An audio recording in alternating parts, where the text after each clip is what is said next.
আসসালামাইকুম প্রিয় বন্ধুরা, আমি চলে আসছি সরিষাবাড়ি যে সুপার হাইওয়েতে হচ্ছে সেই হাইওয়ের যে বর্তমান যে পরিস্থিতি, রাস্তার যে মেরামত কাজ চলতেছে, যে পাকাকরণের কাজ, সেটা কিন্তু আজকে আপনার ফুল ভিডিওতে দেখেন।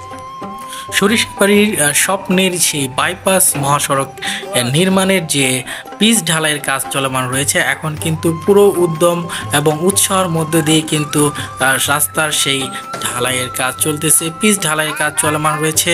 আপনারা জানেন যে এই যে বাইপাস মহাসড়কটি, এটা হলো দিকপাত থেকে শুরু করে সরিষাবাড়ির বাইপাস হয়ে এটা কিন্তু তারাকান্দিতে চলে যাবে, এবং অলরেডি কিন্তু তারাকান্দি বাইপাসের নির্মাণের কাজও শুরু হয়ে গেছে।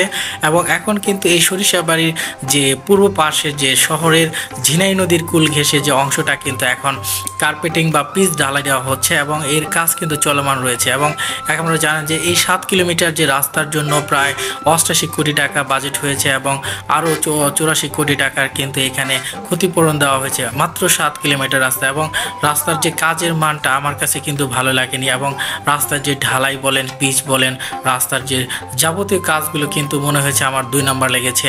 আপনারা যদি এখানে আসেন তাহলে দেখতে পারেন, অবশ্যই নতুন রাস্তা দেখতে অনেক সুন্দর হবে। এবং কিন্তু রাস্তার একে পাশে ভেঙে যাচ্ছে, এবং সেখানে কিন্তু সেভাবে মেরামত না করেই কিন্তু সেখানে কিন্তু পিচ ঢালাই দেওয়া হচ্ছে। আপনারা দেখতে পাচ্ছেন, এটা হলো সেই সরিষাবাড়ি ঝিনাই নদীর কুল ঘেঁষে অবস্থিত একটি বাইপাস মহাসড়ক, এবং 34 ফুট প্রশস্ত এই সড়কটি কিন্তু দিকপাত থেকে চলে আসছে, এবং দিকপাত থেকে সরিষাবাড়ি বাইপাস হয়ে কিন্তু এই মহাসড়কটি চলে যাবে তারাকান্দি যমুনা ফার্টিলাইজার কোম্পানির সাথে।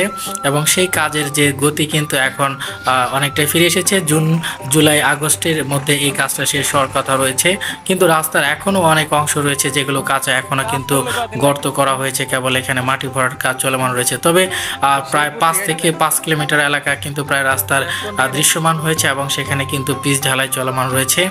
আপনারা যারা এই সরিষাবাড়িতে আসবেন তারা অবশ্যই দেখে যেতে পারেন। আর ভিডিওটা ভালো লাগলে অবশ্যই লাইক কমেন্ট শেয়ার করে দেবেন। আসসালামু আলাইকুম।